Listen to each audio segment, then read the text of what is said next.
Breaking news Limbayat વિસ્તારની કુખ્યાત MS company ગેંગના સાથી બાબા કાલિયા એન્ડ ટોળકીએ ખુલ્લેઆમ હથિયારો સાથે અનવરનગર આંજણામાં પોલીસ તંત્રના કોઈપણ પ્રકારના ભય વગર ગઈકાલ તારીખ 25/4/2024ના રાત્રે 11 કલાકે મચાવ્યો હંગામો। ગઈ તારીખ 21/4/2024 રવિવારના રોજ સામાન્ય બાબતે લિંબાયત કમરુનગર આવાસમાં રહેતા અને કુખ્યાત એમએસ કંપની ગેંગના સાથી એવા મોસીન ઉર્ફે બાબા કાલિયા અને અનવરનગર આંજણા ખાતે રહેતા શકીલ શાહના પુત્ર સાથે સામાન્ય બાબતે બબાલ થતા બંને એકબીજા વિરુદ્ધ સલાબતપુરા પોલીસ સ્ટેશનમાં ફરિયાદ દાખલ કરાવેલ, જેનો વેર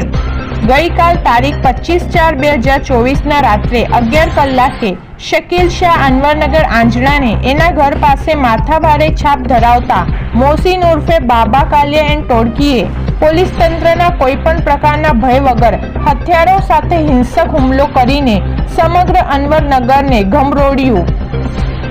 bureau report by VT news channel, Sharif શાહની સાથે।